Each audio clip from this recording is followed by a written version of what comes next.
రైతు సోదరులకు శుభోదయం. నేలతల్లి కార్యక్రమానికి స్వాగతం. రైతులు వ్యవసాయంలో నూతన విధానాలను అందిపుచ్చుకుంటున్నారు. ప్రత్యామ్నాయ పంటలైన కూరగాయలు, పూలు, పండ్ల తోటలపై దృష్టి సారిస్తున్నారు. గతంలో వరి, జొన్న, వేరుశెనగ పంటలపై ఆధారపడి జీవనం సాగించే రైతులు ప్రస్తుతం ఉద్యానవన పంటల సాగుపై మొగ్గు చూపుతున్నారు. అందులోనూ ఆధునిక టెక్నాలజీ ఉపయోగించి 365 రోజులు పూలను సాగు చేస్తున్నారు. వాణిజ్యపరంగా బయట ప్రదేశంలో పాలీ హౌస్లో సాగు చేసేందుకు అనువైన బహువార్షిక పూల పంట గులాబీ. పూలల్లో గులాబీని రాణి పువ్వుగా పిలుస్తారు. గులాబీ పూల నుంచి సుగంధ తైలం, పువ్వుల రెక్కలతో రోజ్ వాటర్, గులకండ్ అనే పదార్థం తయారు చేస్తారు. మార్కెట్లో గులాబీలకు మంచి డిమాండ్ ఉంది. మరి ఇవాల్టి నేలతల్లి కార్యక్రమంలో రైతులకు లాభాలను తెచ్చిపెట్టే గులాబీ సాగుపై ప్రత్యేక కథనం.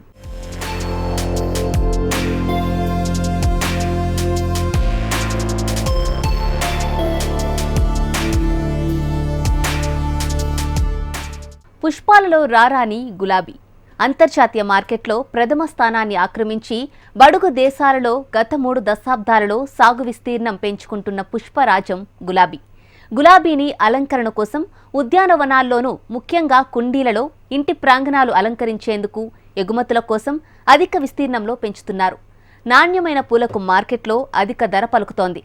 మరి రైతు నాణ్యతా ప్రమాణాలు పాటించాలంటే ఏం చేయాలి? గులాబీ పూల సాగుకు అనువైన ప్రాంతాలేవి? బెడ్స్ తయారీ ఏ విధంగా చూసుకోవాలి? ఇప్పుడు చూద్దాం.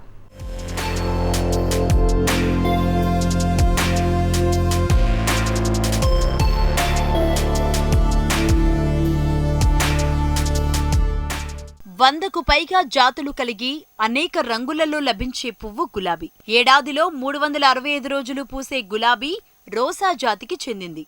గులాబీలను అంటుకట్టడం ద్వారా లేదా కొమ్మలను నాటడం ద్వారా వృద్ధి చేస్తారు.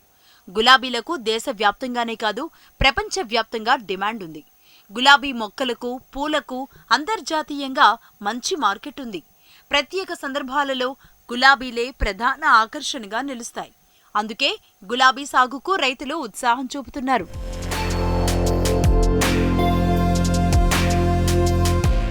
తెలుగు రాష్ట్రాల్లో గులాబీలను పండించడానికి అనువైన వాతావరణం ఉంది. తెలంగాణలో ఉత్తర భాగం, హైదరాబాద్ చుట్టుపక్కల జిల్లాల్లో గులాబీ సాగు చేయవచ్చు.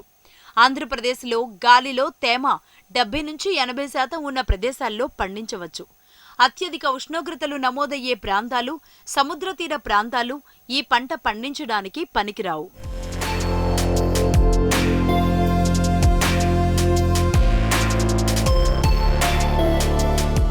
పగలు ఉష్ణోగ్రత 35 డిగ్రీల సెంటీగ్రేడ్, రాత్రిళ్లు 15 డిగ్రీల సెంటీగ్రేడ్ కంటే ఎక్కువ ఉండాలి. 13 డిగ్రీల సెంటీగ్రేడ్ కన్నా ఉష్ణోగ్రత తక్కువగా ఉంటే పెరుగుదల తగ్గి పూలు పూయడం తగ్గిపోతుంది. గాలిలో తేమ 56% కంటే అధికంగా ఉంటే పూలల్లో రోగాలు కనిపిస్తాయి.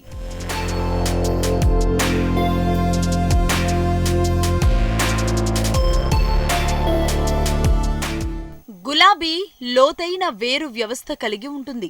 అందుకే పాలీ హౌస్లో బెడ్ తయారు చేసేటప్పుడు కొన్ని ప్రత్యేకమైన పద్ధతులు పాటించాలి. మెత్తటి మట్టి మిశ్రమంతో కనీసం 45 నుంచి 50 సెంటీమీటర్లు ఉండేటట్టు బెడ్ తయారు చేసుకోవాలి. వీలును బట్టి బెడ్స్ నిలువుగా గాని లేక అడ్డంగా గాని తయారు చేసుకోవచ్చు. మొక్కలు నాటిన తరువాత 4 నుంచి 5 సంవత్సరాల వరకు పూల దిగుబడి బాగుంటుంది. అందువల్ల మట్టి మిశ్రమంలో సేంద్రియ పదార్థం 60:40 నిష్పత్తిలో కలుపుకుని 70 సెంటీమీటర్ల వెడల్పు, 40 నుంచి 45 సెంటీమీటర్ల ఎత్తు, 30 నుంచి 40 సెంటీమీటర్ల కాలి బాటా వదిలి బెడ్స్ తయారు చేయాలి. మురుగునీరు ఇంకని బెడ్స్ ఏవైనా ఉంటే తిరగదోడి మళ్లీ బెడ్స్ తయారు చేసుకోవాలి.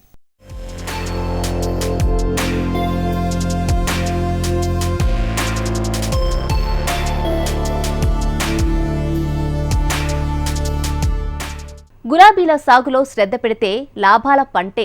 స్థానిక రకాలను కాకుండా అంతర్జాతీయంగా డిమాండ్ ఉన్న వెరైటీలను సాగు చేసినట్లయితే ఎగుమతులు పెరిగి రైతుకు లాభాలు పెరగడానికి అవకాశం ఉంటుంది. మరి గులాబీ సాగులో ఎలాంటి రకాలను ఎన్నుకోవాలి? అంతర్కృత ఏ విధంగా చేయాలో ఇప్పుడు చూద్దాం.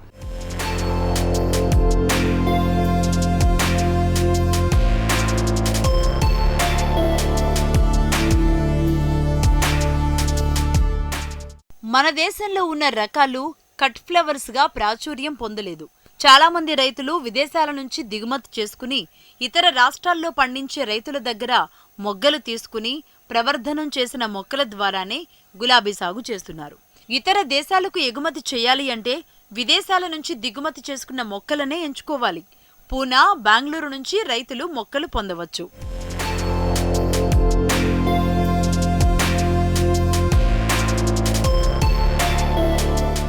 తెలుగు రాష్ట్రాల్లో పండించేందుకు ఫస్ట్ రెడ్, గ్రాండ్ గాలా, నోబిలిస్, కన్ఫెట్టి, వివాల్డి, పపీసియాన్, రావెల్ రకాలు అనువైనవి.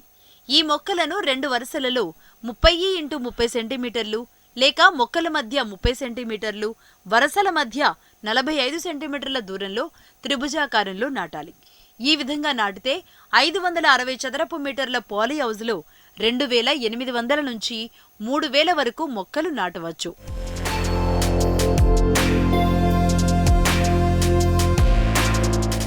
మొక్కకు మంచి ఆకృతి కల్పించేందుకు, మొక్క కాండం దృఢంగా వృద్ధి చెందేందుకు, మొక్క ఎత్తుగా పెరిగి నాణ్యమైన పూలు పొందేందుకు అప్పుడప్పుడు కత్తిరింపులు చేయాలి. మొక్క నాటినప్పటి నుంచి కత్తిరింపులు చేపట్టాలి. మొక్క నాటిన తరువాత వేరు మూలల నుంచి వచ్చే చిగురులు కనిపించిన వెంటనే తీసివేస్తే సయాన్ త్వరగా పెరిగేందుకు వీలుంటుంది. సయాన్ కొమ్మను అడుగు ఎత్తు పెరిగిన తరువాత తలను కత్తిరిస్తే పక్క కొమ్మలు వస్తాయి. ఈ కొమ్మలు ఎదురెదురుగా కాకుండా కొమ్మకు కనీసం 10 సెంటీమీటర్ల ఎడం ఉండేట్టుగా కొమ్మలను ఎన్నుకుని మిగిలిన వాటిని మొదలుకు తీసివేయాలి.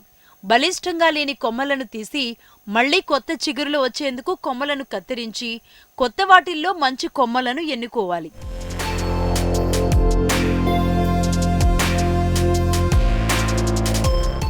కొత్తగా వచ్చిన కొమ్మలపై పూలు రాకుండా చూసుకుంటే కొమ్మలు బలిష్టంగా తయారవుతాయి. నిట్ట నిలువుగా పెరగని కొమ్మలను కిందికి 1 లేదా 2 బెడ్స్ ఉండేటట్టుగా చూసుకుని కత్తిరిస్తే కొమ్మలు బలిష్టంగా పెరిగి నాణ్యమైన పూలు పూస్తాయి. పూలు కోసేప్పుడు పూల కొమ్మ ఎంత పొడవుగా ఉన్నా కింద 1 లేక 2 ఆకు మొగ్గలు మాత్రమే ఉంచి కత్తిరించాలి. పూల కోత పూర్తయిన తరువాత ప్రతి కొమ్మను గమనించి అవసరమైన కొమ్మలను మాత్రమే ఉంచి రోగగ్రస్తమైన, విరిగిన, ఎండిన కొమ్మలను కత్తిరించి శీలాంధ్ర నాశిని మందు పిచికారీ చేయాలి.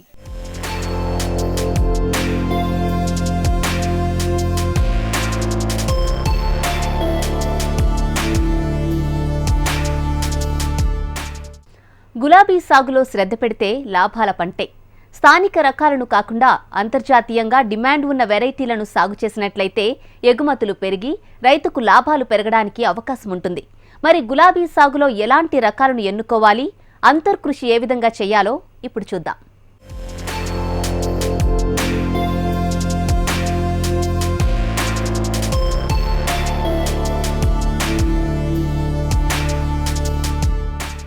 ఉష్ణోగ్రతలు బాగా తక్కువగా ఉన్న సమయంలో అంటే శీతాకాలం ఆరంభంలోనూ శీతాకాలంలోనూ కత్తిరించిన తర్వాత కూడా ఆకు మొగ్గలు చిగురించకుండా సుప్తావస్థలో ఉండినట్లయితే కొమ్మ వంచడం అనేది ముఖ్యమైన యాజమాన్య పద్ధతి. పక్క కొమ్మలు ఎక్కువగా రాని రకాలలో కూడా కొమ్మ వంచడం ప్రాచుర్యం పొందింది.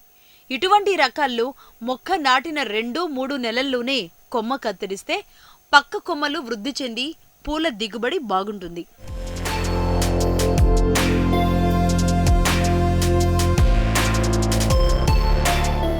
కొమ్మ వంచి కొమ్మ చివరి భాగాన్ని మట్టిలో కానీ లేక కొమ్మ చివరన ఒక రాయిని పెట్టినా కొమ్మ కదలకుండా ఉంటుంది. కొమ్మ వంగిన దగ్గర నుంచి వెనుకకు ఆకులు పూర్తిగా తీసేయాలి. కొమ్మలు వంచేప్పుడు ముదురు కొమ్మలు విరిగే అవకాశం ఉంటుంది. అలా జరగకుండా జాగ్రత్తలు తీసుకోవాలి.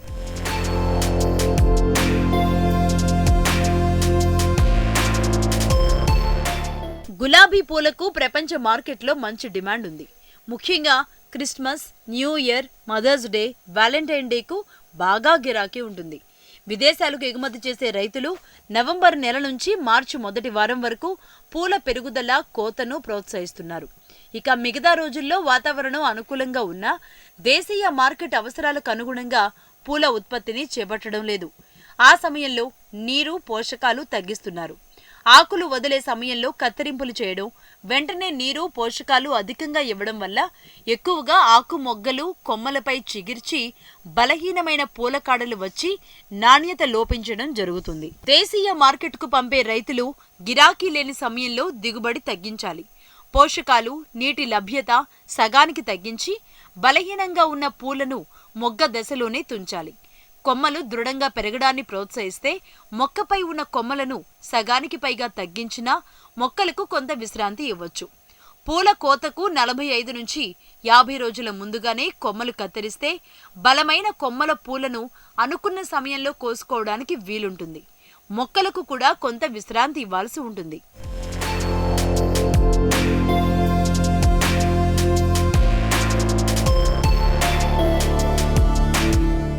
గులాబీ ఏడాది పొడవునా దిగుబడిని ఇస్తున్నప్పటికీ శీతాకాలం ఉష్ణోగ్రతలు తక్కువగా ఉన్న రోజుల్లో నాణ్యమైన పూల దిగుబడి వస్తుంది. నాణ్యమైన పూల దిగుబడికి స్థూల, సూక్ష్మ పోషకాలతో పాటుగా సేంద్రియ ఎరువులు కూడా వాడాల్సి ఉంటుంది. ఇక పూల కోత విషయానికొస్తే అవసరానికి అనుగుణంగా పువ్వు దశను అనుసరించి కొమ్మల మొదలు దగ్గర 2 ఆకుమొగ్గలు ఉండే విధంగా కత్తిరించాలి. ముందుగా నీటిలో ఉంచి సైజును బట్టి రకం పరంగా వేరు చేయాలి. 20 పూలు ఉండేటట్లుగా కట్టకట్టి పేపర్ చుట్టి కూలింగ్ ఛాంబర్లో ఉంచాలి. తరువాత మార్కెట్కు పంపాలి.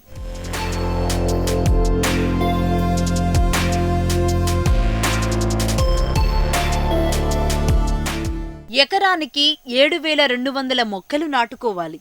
ఒక్కో మొక్కకు 25 రూపాయల చొప్పున వీటికి 1,80,000 రూపాయల వరకు ఖర్చు అవుతుంది.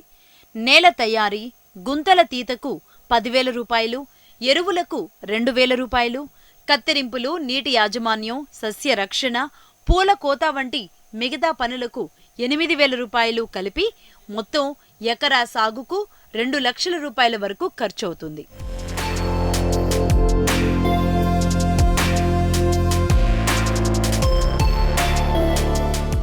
మొదటి సంవత్సరం ఒక్కో మొక్కకు 10, రెండో ఏడాది 20, మూడో ఏడాది 30 చొప్పున పూల దిగుబడి వస్తుంది. ఒక్కో పువ్వు 5 రూపాయల చొప్పున అమ్మితే మొదటి సంవత్సరం 72,000 పూల ద్వారా 3.5 లక్షల రూపాయల ఆదాయం లభిస్తుంది.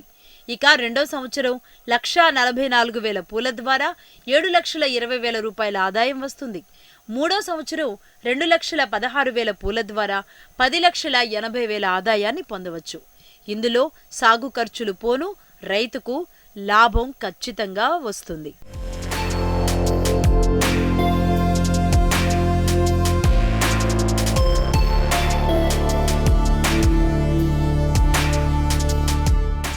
అంతర్జాతీయ మార్కెట్లో ఉన్న డిమాండ్ను దృష్టిలో ఉంచుకొని నాణ్యమైన ఉత్పత్తులు ఎగుమతి చేయాల్సి ఉంటుంది. అమెరికా, ఐరోపా దేశాల నాణ్యతా ప్రమాణాలకు అనుగుణంగా పొడవాటి దృఢమైన కొమ్మ, ముదుపు లేని నాణ్యమైన ఆకులు, ప్రమాణాలకు అనుగుణంగా మొగ్గ పరిమాణం, పురుగు, రోగకారక మందుల అవశేషాలు లేనటువంటి పూలు అవసరం. గులాబీలు బయట వాతావరణంలో సాగు చేసినట్లయితే ఎగుమతికి అనుకూలమైన ఉత్పత్తి రాదు. అందువల్ల ఎగుమతులకు వీలైన రకాలను పాలీ హౌస్లో సాగు చేస్తే నాణ్యమైన పూల దిగుబడిని పొందవచ్చు. ఇది ఇవాల్టి నేలతల్లి కార్యక్రమం. నమస్తే.